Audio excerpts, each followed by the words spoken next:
Vamos a hablar de la actualidad de la Unión Europea y sus desafíos.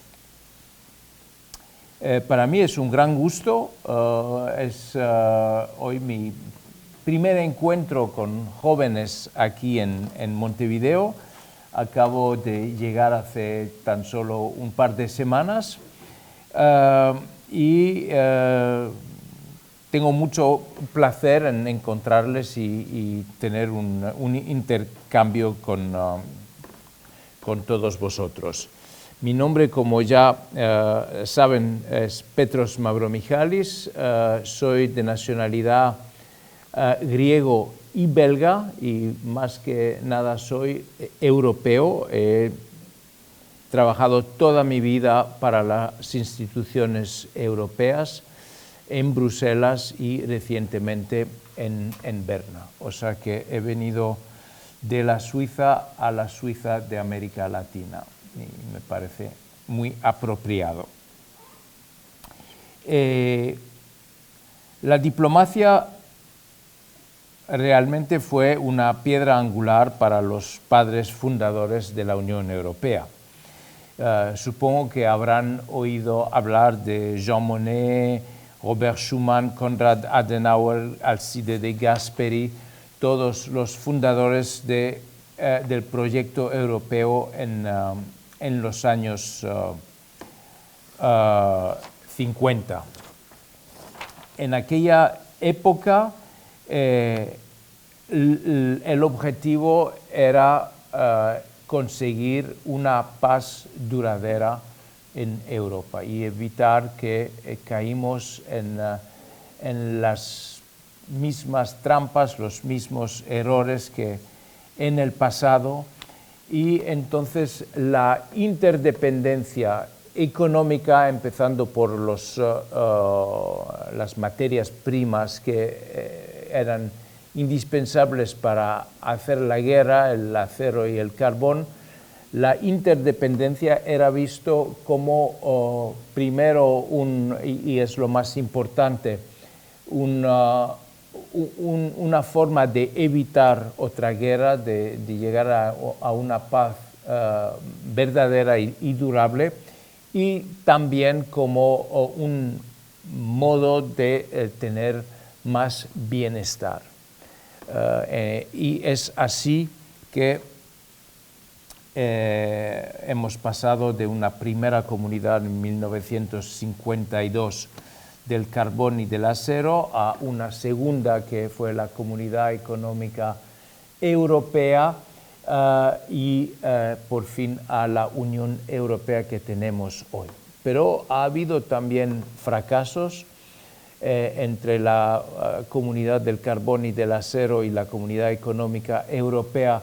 Hubo un intento de construir una comunidad europea de defensa que fracasó porque lo rechazó el Parlamento francés, la Assemblée Nationale, en 1954, y es así que hoy la Unión Europea no es una unión ni militar ni de defensa, y que no tenemos una defensa común, pero quizás vamos a hablar de esto un poco más tarde. ¿Cuáles son los desafíos a los cuales estamos enfrentados hoy? El primer desafío es la competitividad y el futuro económico de Europa. El contexto internacional hoy está marcado por el cambio climático, las disrupciones tecnológicas y las tensiones geopolíticas. Esto ha llevado a la Unión Europea a repensar su modelo de crecimiento.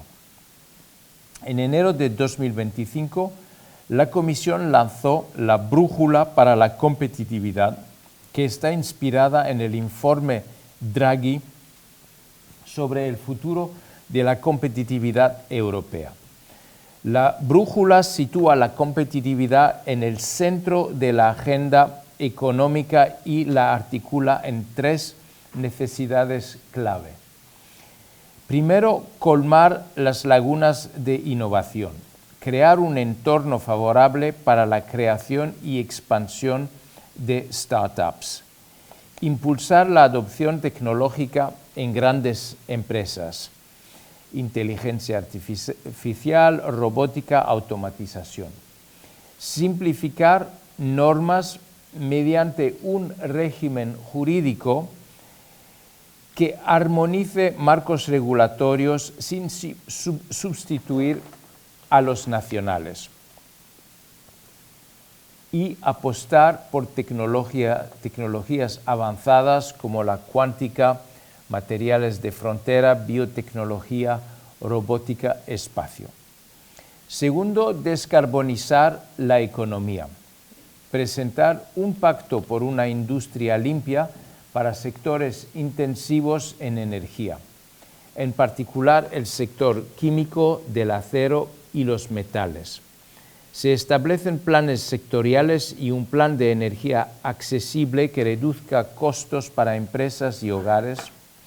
Todo esto en continuidad con el Pacto Verde Europeo, de la granja a la mesa y el Plan de Acción de Economía Circular. Tercero, intentamos reducir dependencias estratégicas. Eso implica diversificar cadenas de suministro, forjar nuevas asociaciones de comercio e inversión limpias. En esto encaja también, desde luego, el acuerdo que tenemos negociado con Mercosur y que estamos a punto de firmar en los próximos meses.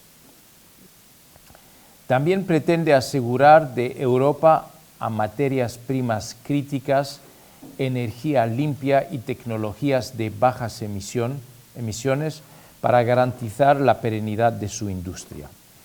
Además de revisar reglas de contratación pública para permitir una preferencia europea en sectores estratégicos. Estos pilares se realizan a través de reducción de la burocracia, profundización del mercado interior eliminando barreras obsoletas, financiación más eficiente, integración de ahorro e inversión, nuevos instrumentos y capital de riesgo.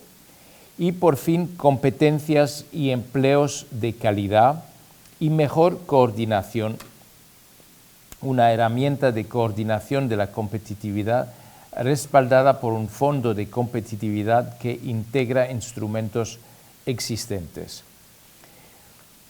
Un segundo gran desafío son las amenazas híbridas para la Unión Europea. Aquí hablaremos sobre el papel de la ciberseguridad y el efecto de la guerra de agresión de Rusia sobre Ucrania. En el mundo contemporáneo, los conflictos ya no se libran únicamente en frentes convencionales con tanques, misiles o tropas. Desde hace años, los estados y actores con capacidades combinan tácticas militares, cibernéticas, de desinformación, de coerción económica y sabotaje. Buscan ejercer el poder de una forma más encubierta y fragmentada. A estas tácticas se las llama amenazas híbridas. Para la Unión Europea representan uno de los desafíos centrales de su seguridad colectiva. Más aún tras la brutal guerra de agresión de Rusia contra Ucrania. La invasión rusa a Ucrania no inauguró las amenazas híbridas en Europa, pero sí las magnificó. Lo que antes podían verse como episodios aislados, se convirtieron en componentes centrales de una guerra extendida. ¿Qué son las amenazas híbridas? Son modalidades de coerción o agresión que mezclan de forma simultánea o sucesiva elementos de guerra convencional y no convencional, como por ejemplo ciberataques, sabotaje, a infraestructura crítica, manipulación informativa o geopolítica, inteligencia encubierta, interferencia en procesos democráticos y presión asimétrica. No obedecen a una lógica de enfrentamiento frontal clásico. Actúan en los márgenes, explotan debilidades institucionales, atraviesan fronteras legales y aprovechan las zonas grises del orden internacional. La Unión Europea ha reconocido esa complejidad desde por lo menos el año 2016, año en el que adoptó una comunicación conjunta para contrarrestar amenazas híbridas. El objetivo es coordinar las capacidades de sus Estados miembros. Con el paso del tiempo, esa hoja de ruta fue integrándose en las políticas de seguridad, defensa, interior y ciberseguridad de la Unión. Las capacidades defensivas europeas se han ido orientando hacia la resiliencia institucional y la detección anticipada. Como ya mencioné, con una respuesta coordinada y con herramientas normativas y sancionadoras para castigar estas actividades. ¿Qué efecto tuvo la invasión rusa a Ucrania? Yo diría que tuvo un efecto catalizador. Como sabemos, el 24 de febrero del 2022, Rusia lanzó una invasión total sobre Ucrania. Este acto elevó de modo abrupto la intensidad, frecuencia y sofisticación de las operaciones híbridas dirigidas hacia Europa. Varias tendencias resultaron aceleradas por el conflicto. Primero, un aumento de ciberataques contra la Unión Europea y sus aliados. Moscú profundizó el uso de ataques cibernéticos, atacando redes energéticas, sistemas de transporte, infraestructura gubernamental, finanzas y cadenas logísticas críticas. Esa escalada buscaba desestabilizar, distraer recursos y generar miedo en la retaguardia europea. Al mismo tiempo, profundizaba la agresión directa en Ucrania. Segundo, expansión del sabotaje clandestino y operaciones encubiertas. Los ataques han sido variados. La explosión del gasoducto Nord Stream en 2022, los incidentes localizados de vandalismo y ataques a cables submarinos e infraestructuras energéticas. En todos estos se ha identificado un patrón consistente de operaciones encubiertas o de difícil atribución. Este tipo de tácticas permite que Rusia actúe pudiendo negar la autoría de sus ataques. Al mismo tiempo, ejerce presión sobre las economías y la cohesión interna europeas. Manipulación de la información y la opinión pública. El conflicto ha potenciado campañas de desinformación, operaciones de influencia y manipulación mediática que cruzan fronteras, desde noticias falsas hasta cuentas automatizadas y deepfakes en redes sociales. El objetivo es alimentar divisiones internas, sembrar dudas sobre las acciones de la Unión Europea o influir en elecciones locales. También hemos visto cooptación de terceros actores como proxy o plataformas operativas. Rusia opera mediante redes de agentes, organizaciones criminales, contratistas privados o grupos híbridos que actúan bajo su influencia. Estas estructuras permiten desplegar acciones sin vínculo directo formal, multiplicando el riesgo de escalada encubierta. Las amenazas híbridas también incluyen el uso del poder energético como arma. y la creación de cuellos de botella logísticos. También hemos visto interrupciones intencionales en cadenas de suministro críticas, el objetivo siendo generar vulnerabilidad estructural en Europa. Esta dinámica ha obligado a la Unión Europea a replantearse no solo la defensa convencional, sino el entramado estratégico completo de su seguridad interna. Se ha buscado apostar más en ciberresiliencia y en políticas transversales. La ciberseguridad se ha transformado en un componente esencial. Sin redes seguras, sin integridad digital ni fiabilidad institucional, la defensa europea se vuelve vulnerable al sabotaje, a la manipulación y al caos operativo. Las políticas europeas más recientes apuntan en esta dirección. La estrategia de ciberdefensa de la Unión Europea se plasma en 4 pilares.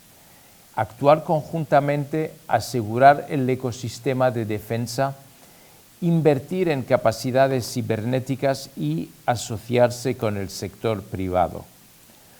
Un paso normativo importante es la Cyber Solidarity Act.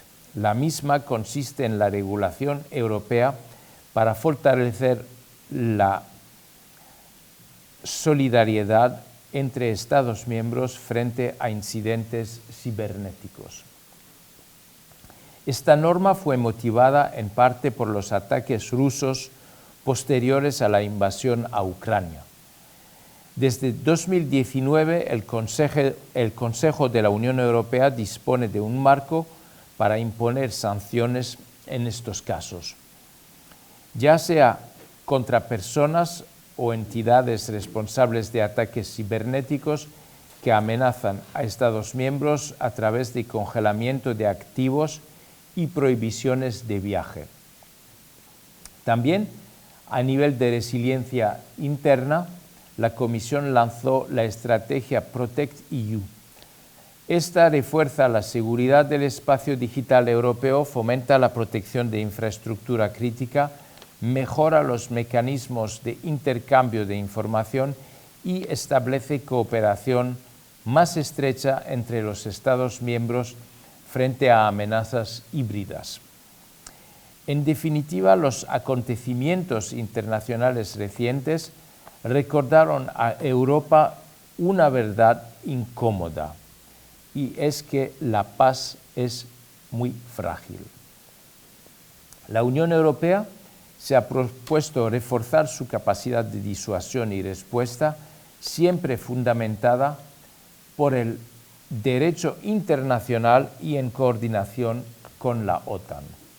Esta agenda se despliega en 3 planos. Primero, la Unión Europea de Defensa. Esta viene en apoyo a los Estados miembros para reconstruir, reponer y transformar sus fuerzas armadas. Ojo, no tenemos un ejército europeo, ni hay planes para constituir un tal ejército en los próximos tiempos. Lo que estamos haciendo es desarrollando programas industriales de defensa en capacidades críticas como el combate naval, terrestre y aéreo, la alerta temprana espacial y el ciberespacio. Y también la promoción de un mercado único de defensa que permita una mayor cooperación tecnológica, la investigación aplicada y la producción y adquisición conjunta de equipamientos. Nos queremos también estar mejor preparados ante crisis y amenazas emergentes. En este sentido, se elabora la estrategia de preparación de la Unión. Esta debe entrenar a la sociedad para responder a crisis complejas, reforzar la capacidad de previsión y anticipación, desarrollar respuestas ante amenazas químicas, biológicas, radiológicas, nucleares y cibernéticas. Y, por supuesto, consolidar contramedidas médicas con adquisiciones y reservas conjuntas en salud pública.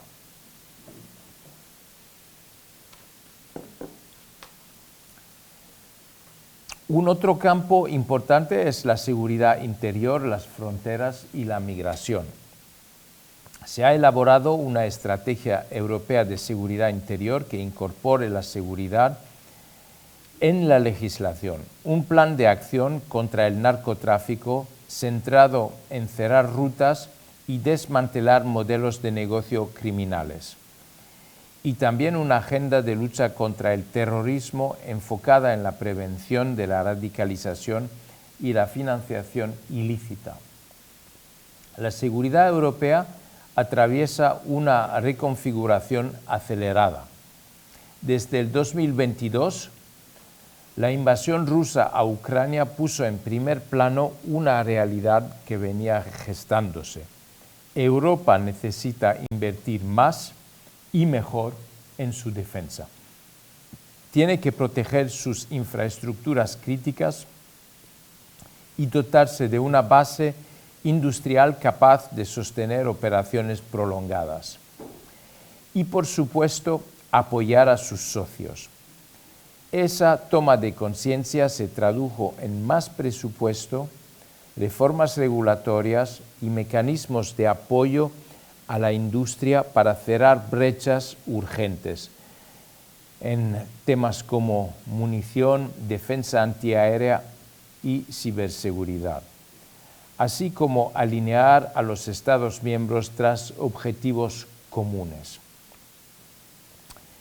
¿Cuánto invierte hoy la Unión Europea en defensa? Las cifras muestran un salto sin precedente. En 2024, el gasto de defensa de los Estados miembros de la Unión Europea alcanzó 343.000 millones de euros, lo que equivale a 1,9% del PIB frente al 1,6% en 2023.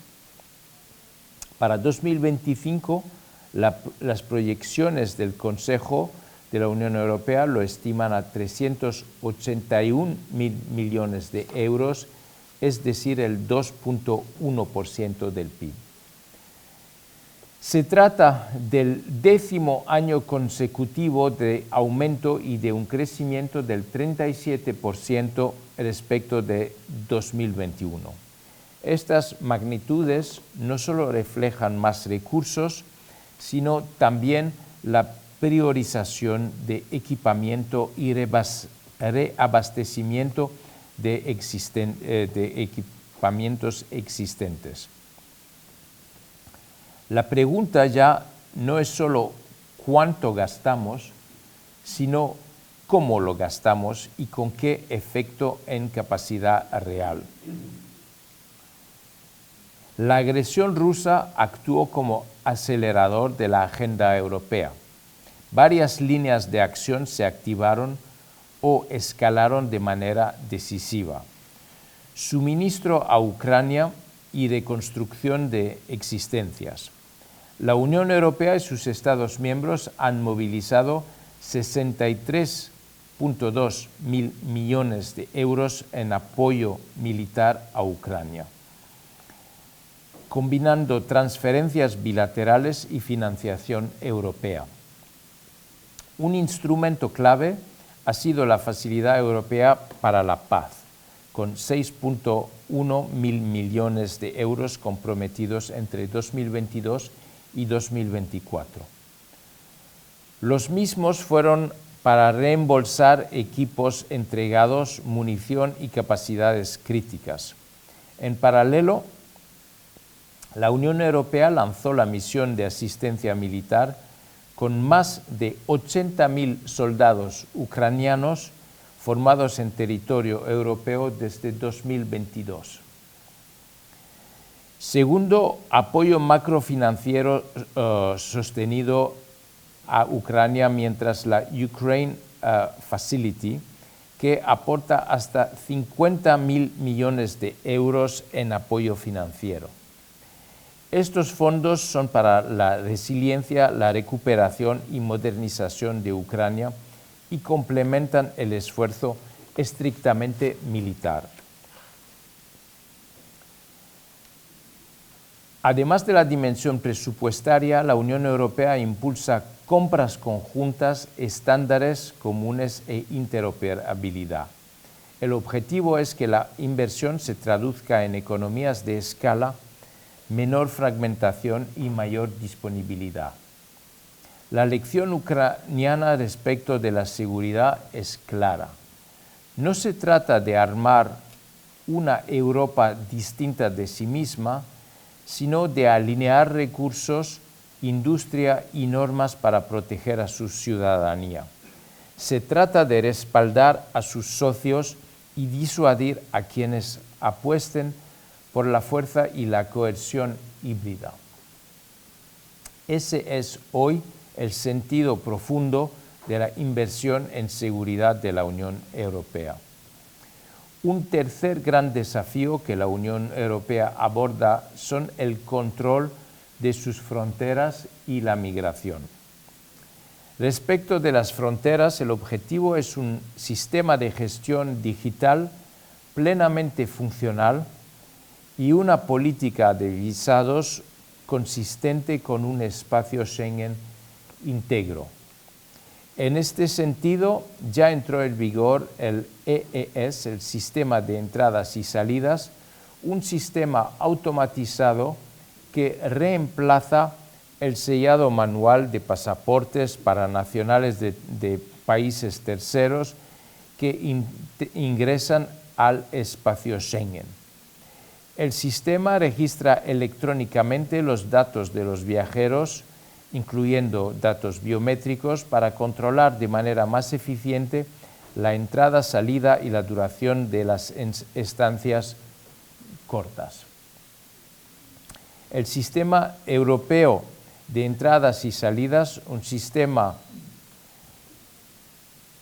digitalizado para ingreso de ciudadanos de países no miembros de Schengen. Si ustedes viajan en Europa en los próximos tiempos, van a tener que familiarizarse con este sistema que nos han dicho que va a hacer las entradas y salidas más ágiles.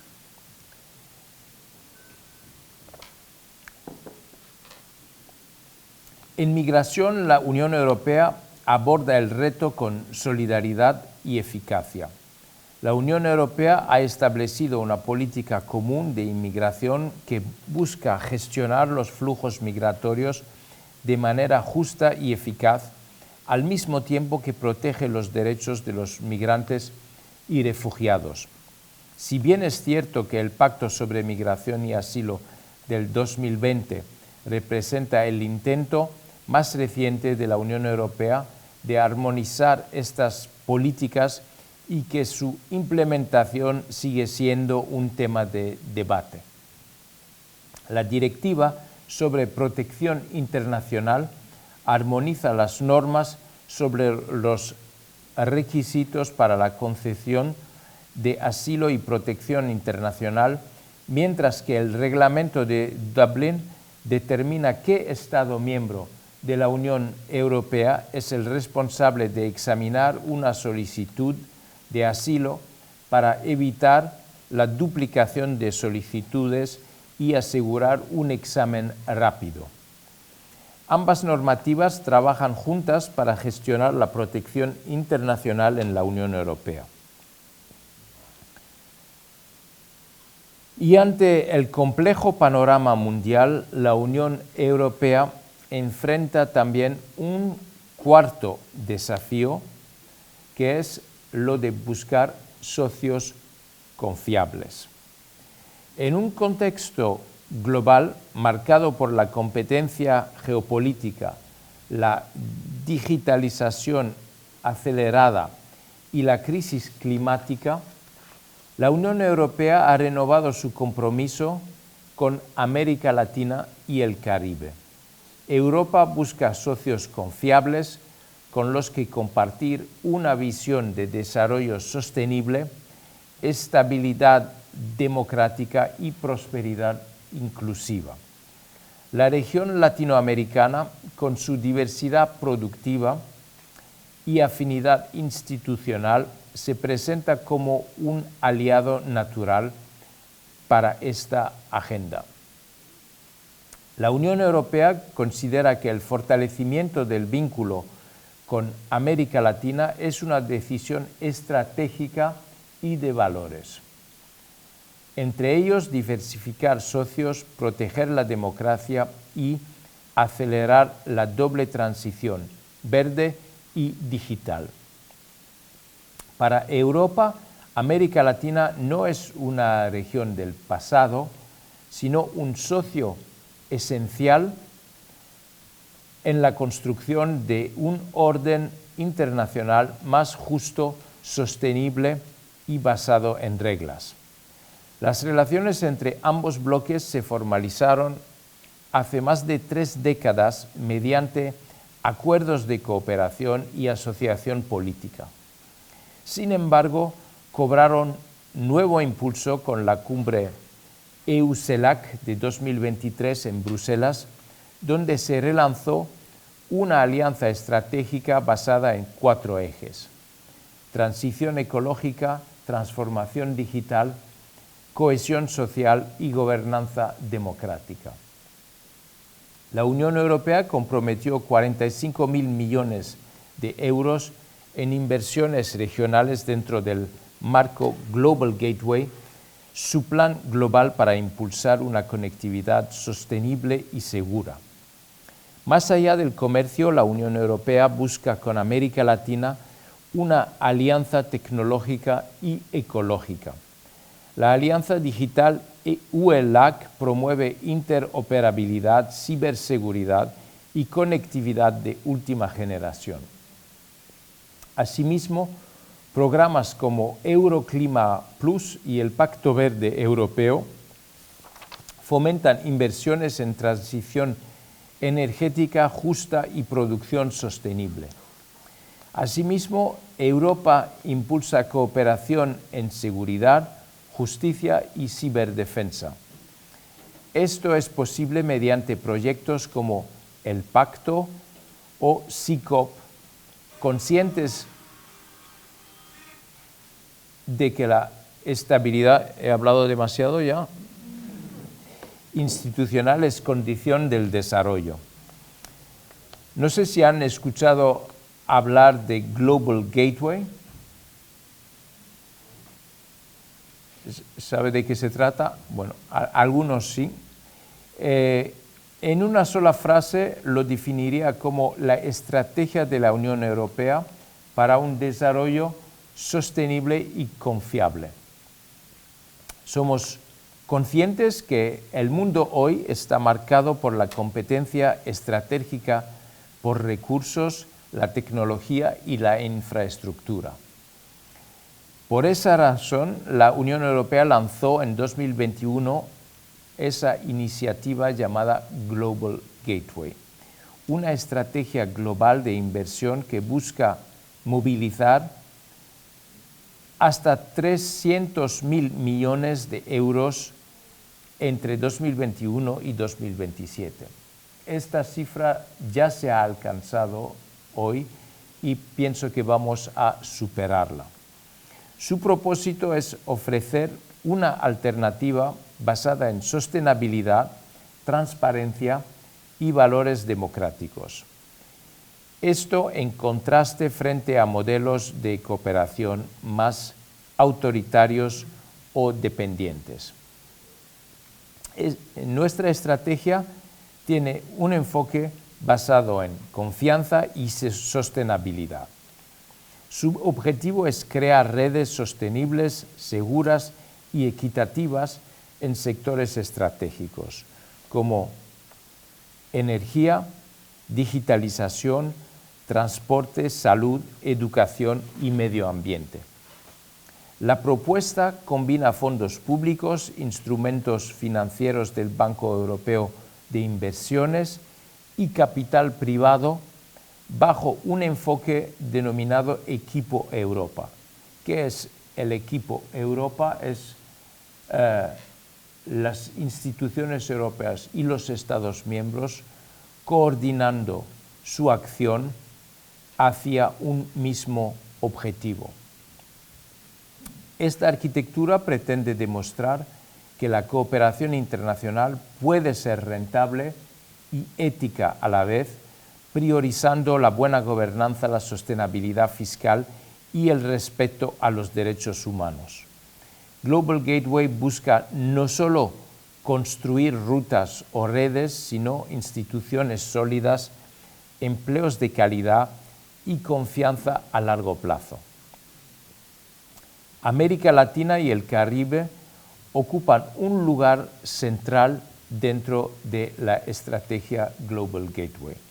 En 2023, la Unión Europea anunció un paquete de inversión de 45.000 millones de euros destinado a promover la transición verde, la transformación digital y la integración regional. El enfoque europeo busca crear cadenas de valor compartidas, integrando innovación tecnológica con normas ambientales y sociales elevadas. De ese modo, Europa no solo invierte capital, sino también estándares y conocimiento. Entre los proyectos destacados se encuentran el desarrollo del hidrógeno verde en Uruguay y en Chile, la expansión de las redes 5G y fibra óptica en México y Brasil, y la cooperación en energías renovables y movilidad sostenible en la región andina. Más allá de la cooperación, la estrategia Global Gateway refleja la aspiración de la Unión Europea a ejercer autonomía estratégica en un contexto de creciente rivalidad global. Europa busca reducir dependencias críticas como las de energía, materias primas o tecnologías digitales y consolidar su papel como actor geopolítico responsable.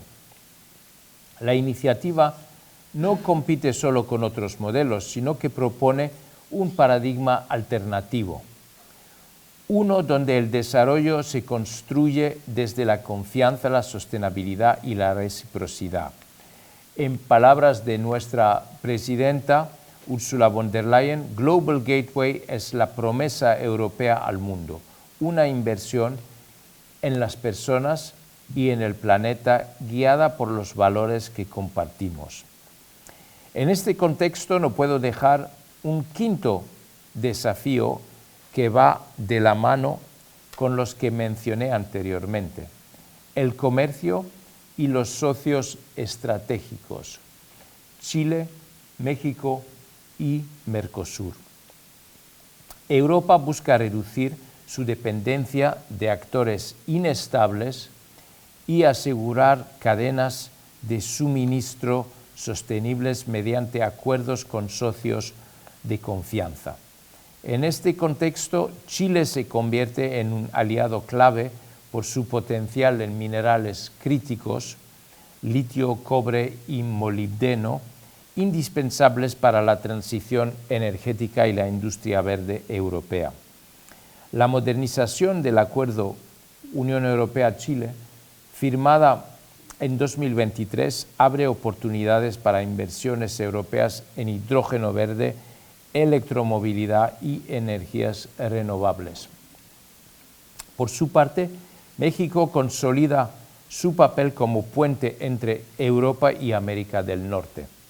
El Acuerdo Global modernizado Unión Europea-México, en fase de firma y ratificación, incorpora cláusulas sobre desarrollo sostenible, igualdad de género, comercio digital y cooperación tecnológica.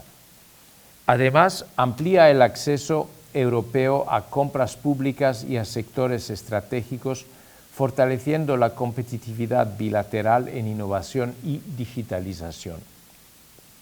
Antes de que digan se planteó el acuerdo Unión Europea-Mercosur, les digo que no me lo estoy salteando, solo pretendo que estén atentos hasta el final de la charla. ¿Cómo se traduce todo lo que les he mencionado en las relaciones entre la Unión Europea y Uruguay? Si tengo que resumirlo en una sola frase, diría, es una alianza basada en valores y en una visión compartida. Hablar de las relaciones entre la Unión Europea y Uruguay es hablar de un entramado político, económico y social que ha madurado durante más de 3 décadas. Todo ello con un telón de fondo de valores compartidos: democracia, Estado de Derecho, respeto de los derechos humanos, multilateralismo efectivo y cooperación internacional. Esta coincidencia de principios explica por qué la agenda bilateral no se limita a los intercambios comerciales o a las inversiones. De hecho, se extiende a la gobernanza democrática, la transición ecológica, la transformación digital, la seguridad y la justicia, la solidaridad y la construcción de capacidades con sentido de largo plazo. El hito constitutivo de este recorrido es el Acuerdo Marco de Cooperación de 1992. El mismo institucionalizó un diálogo político y técnico regular y creó el marco para una cooperación amplia y flexible. Desde entonces, la Comisión Mixta Unión Europea-Uruguay ha funcionado como espacio de evaluación y proyección conjunta. En su 13ª edición, celebrada en Bruselas en octubre del 2023, ambas partes reafirmaron sus compromisos fundacionales y alinearon prioridades frente a desafíos globales: la crisis climática, la aceleración tecnológica, la volatilidad geopolítica y la necesidad de fortalecer el orden internacional basado en reglas. Más allá de los formatos institucionales, esta relación está sostenida por un hecho político simple pero potente.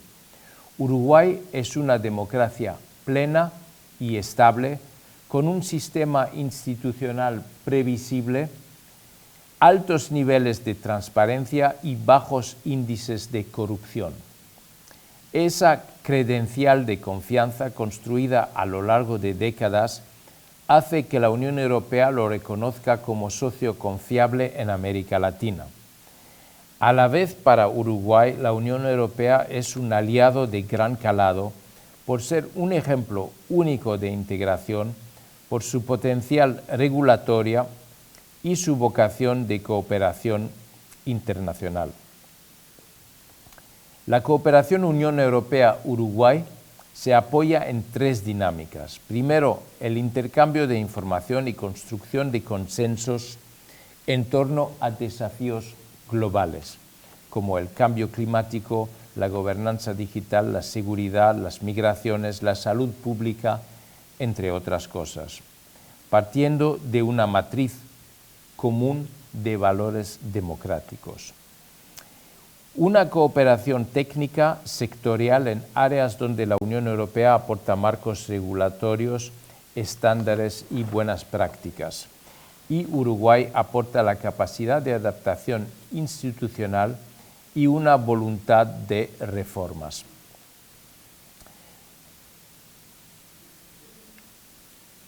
Y también la vinculación con actores no estatales, en particular con la sociedad civil, la academia y el sector privado, para que la cooperación trascienda lo gubernamental y ancle en capacidades sociales duraderas.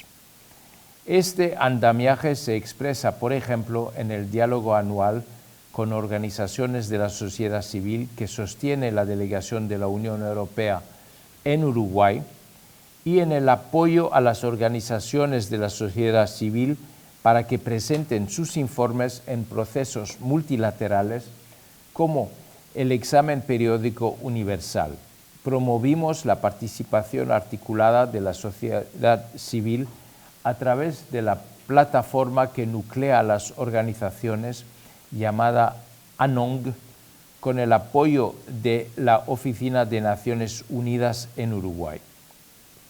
En el plano económico, la Unión Europea es el primer inversor extranjero en Uruguay, con una participación cercana al 41% de la inversión extranjera directa. Ese dato no es solo cuantitativo, define una confianza estratégica en la estabilidad uruguaya y en su capacidad para ejecutar proyectos sofisticados. Empresas europeas de sectores como energía, biotecnología, finanzas, logística, telecomunicaciones y turismo, entre otras, integran un mapa empresarial robusto. Bayer, Banco Santander, BBVA, Enel, Catunnati, Montes del Plata, Movistar, Sofitel y UPM son apenas algunos ejemplos de una presencia diversificada que se traduce en cadenas de valor, empleo de calidad y transferencia de conocimiento. En materia de comercio, la Unión Europea y Uruguay sostienen flujos diversificados. La Unión Europea exporta principalmente maquinaria y productos químicos, mientras que Uruguay coloca en el mercado europeo celulosa, papel, cartón y productos de origen animal. Pero más allá de la canasta exportadora tradicional, el desafío conjunto es agregar valor y descarbonizar las cadenas de producción. Aquí encajan las dos agendas transformadoras: la transición ecológica por la apuesta de Uruguay por el hidrógeno verde o sostenible, se alinea con las prioridades europeas de descarbonización y seguridad energética. En este marco, la Unión Europea aprobó a través de Euroclima un fondo de 2 millones de euros para apoyar la hoja de ruta del hidrógeno verde y derivados de Uruguay. Este apoyo combina asistencia técnica, marcos regulatorios y potencial apalancamiento de inversión. La transformación digital, la Alianza Digital UELAC y la participación uruguaya en el Centro de Cibercapacidades de América Latina y el Caribe apuntaban la ciberresiliencia, la formación de talento y la cooperación en estándares. El sector digital no es accesorio, define competitividad, confianza en el mercado interno y proyección exportadora de servicios intensivos en conocimiento. No hay que olvidar, por último, el rol del sector privado europeo organizado en Eurocámara Uruguay, que nuclea cámaras binacionales de los Estados miembros y ha participado en iniciativas como Inspírame, Unión UE, orientadas a la internacionalización de pymes, la mejora de productividad y la innovación. Actualmente estamos trabajando en ciberseguridad y aspiramos a trabajar en inteligencia artificial. El 2 de septiembre, Uruguay adhirió al Convenio Marco del Consejo de Europa sobre inteligencia artificial, derechos humanos, democracia y Estado de Derecho.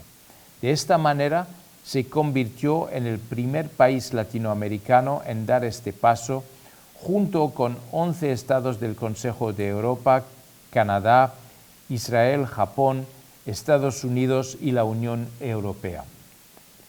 El tratado, el primero de naturaleza jurídica a nivel internacional en el campo de la inteligencia artificial, busca promover el progreso y la innovación en todo el ciclo de vida de los sistemas de inteligencia artificial, garantizando que su uso sea compatible con los derechos humanos, la democracia y el Estado de Derecho. Complementa normas internacionales ya vigentes y ofrece un esquema de salvaguardas aplicable por diseño y por defecto. Para la Unión Europea, contar con un socio latinoamericano que comparte estándares de confianza, enfoque de derechos y capacidad institucional es un activo político y operativo. Para Uruguay, integrarse a esta comunidad normativa amplía su ventana de oportunidades en servicios digitales, economía de datos confiable y cooperación en ciberseguridad. La cooperación Unión Europea-Uruguay en seguridad y justicia se proyecta mediante programas regionales que combinan asistencia técnica, fortalecimiento institucional y operaciones coordinadas. 3 vectores ilustran este enfoque. El Pacto es un programa biregional UE-América Latina y el Caribe orientado a combatir el crimen transnacional organizado, la corrupción y el lavado de dinero. En 2023 inició su segunda fase con un presupuesto de 60 millones de euros financiados por la Unión Europea, reforzando el diálogo político, la asistencia técnica y el fortalecimiento institucional con integración transversal de igualdad de género, sostenibilidad ambiental y derechos humanos. Sus áreas clave incluyen coordinar actores a nivel regional y birregional, asistencia y capacitación a unidades especializadas, herramientas para localización y recuperación de activos, mejoras en gobernanza penitenciaria, operaciones conjuntas y prevención con enfoque de juventud y género. Prioridades del crimen organizado son el tráfico de drogas, de armas y trata de personas, delitos ambientales, tráfico de bienes culturales y delitos cibernéticos. Para Uruguay, el pacto funciona como una caja de herramientas para blindar el Estado de Derecho con capacidades concretas. Si tuviera que calificar a las relaciones Unión Europea-Uruguay, diría que es una alianza con propósito, una apuesta al futuro. Una alianza con propósito no es un eslogan, es una forma de ordenar prioridades en tiempos de incertidumbre. En lo político institucional, ese propósito es defender la democracia y el Estado de Derecho. En lo económico, crecer con estándares y competitividad sostenible. En lo social, ampliar derechos e igualdad. En lo tecnológico, innovar con garantías. En lo ambiental, descarbonizar sin dejar a nadie atrás. Y en seguridad y justicia, cooperar con eficacia y enfoque de derechos.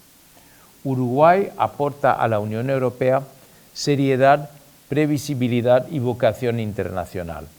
La Unión Europea aporta a Uruguay escala, estándares, inversión y cooperación de calidad. Juntos pueden multiplicar su influencia en 3 ámbitos decisivos: reglas de juego, participar y, cuando corresponda, liderar la creación de marcos internacionales en inteligencia artificial, datos, ciberseguridad, cadenas de valor del futuro, asegurar que la transición energética y la economía del dato se traduzcan en oportunidades de empleo de calidad y exportaciones con huella verde, resiliencia democrática, sostener sociedades abiertas y resilientes con instituciones confiables, economías inclusivas y ciudadanías capacitadas para navegar la complejidad. Mirando hacia adelante, el desafío no es inventar una relación nueva, sino profundizar la que existe con ambición, coherencia y resultados medibles. Si las apuestas en hidrógeno verde, movilidad sostenible y digitalización se concretan con el impulso de Global Gateway, si la cooperación en justicia y seguridad multiplica capacidades reales, si la sociedad civil uruguaya sigue teniendo voz y agenda de derechos, si la transformación digital se guía por confianza y ética, y si el comercio evoluciona hacia mayor valor agregado con baja huella ambiental, son muchos sí. Entonces, la relación Unión Europea-Uruguay no solo será relevante, será ejemplar. Una alianza se prueba en su capacidad de producir bienes públicos. La Unión Europea y Uruguay han demostrado que pueden hacerlo en democracia, con reglas y con sentido de comunidad internacional. La tarea de esta década es acelerar, integrar y escalar lo que ya funciona y corregir con honestidad lo que haga falta. Porque en definitiva la cooperación no es un fin, sino un método para mejorar vidas, cuidar libertades y preparar el futuro. Eso es o debería ser la vara con la que medir cualquier relación internacional. Y es sin duda la vara con la que la Unión Europea y Uruguay están dispuestos a medirse. Y si llegamos a esta instancia de la charla, les voy a contar sobre el acuerdo Unión Europea-Mercosur. Como saben, las negociaciones del acuerdo de partenariado Unión Europea-Mercosur se declararon concluidas en diciembre del 2024. Fue durante la visita de la presidenta de la Comisión Europea, Ursula von der Leyen, aquí en Montevideo. El acuerdo aún está pendiente de firma y ratificación. Y el acuerdo es relevante por tres razones. Primero, escala de mercado. Va a integrar un espacio de más de 700 millones de personas con potencial para diversificar exportaciones, reducir aranceles y mejorar la competitividad mediante reglas claras y predecibles. Segundo, sostenibilidad y estándares.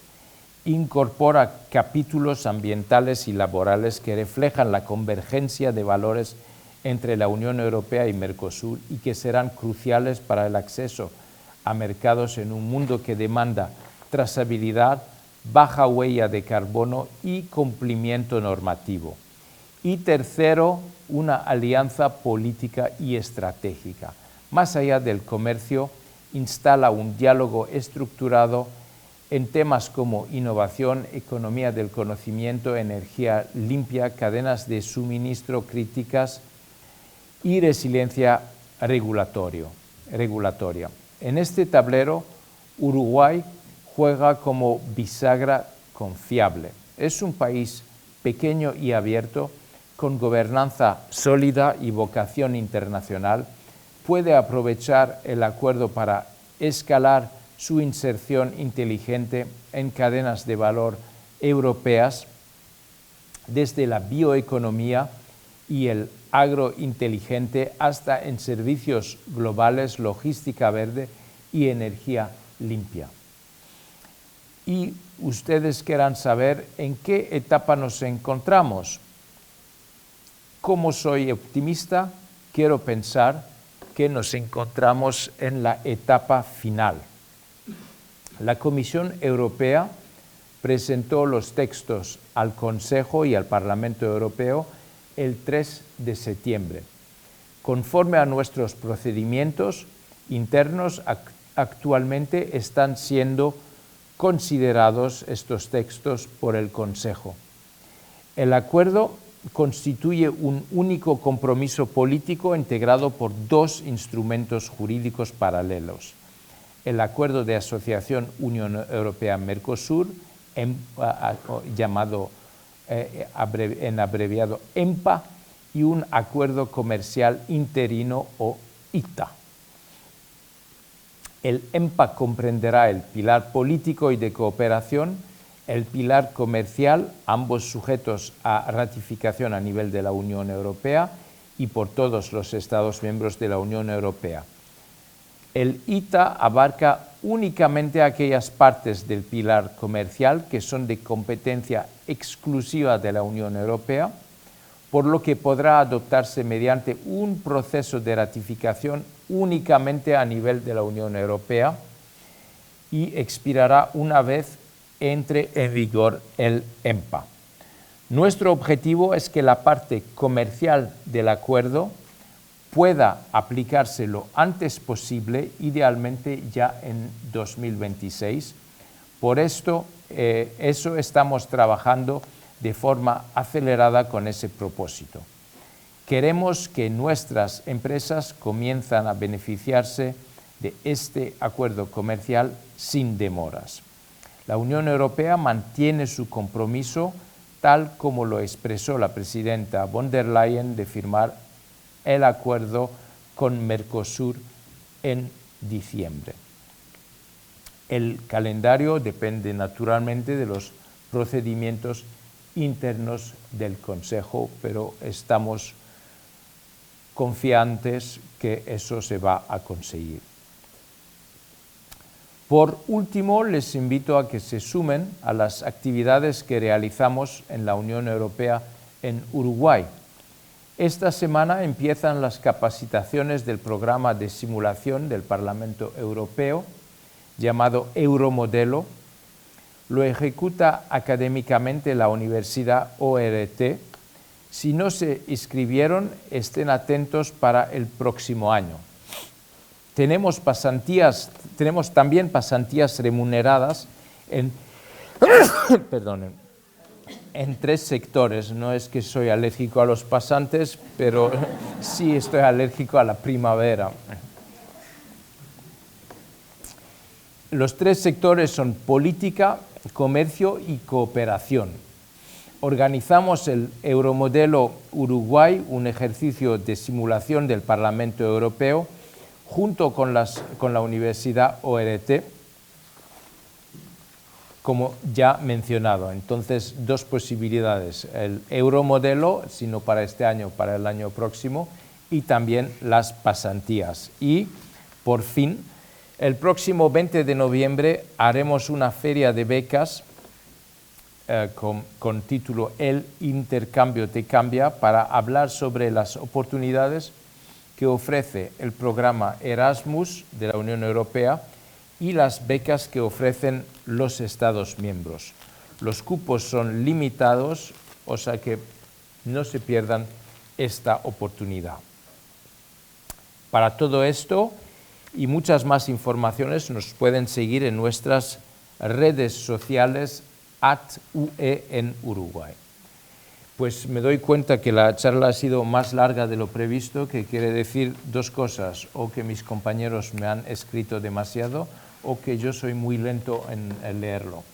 Eso lo vamos a discutir después, pero espero que tendrán tiempo para una charla más informal y para contestar a sus preguntas. Muchísimas gracias.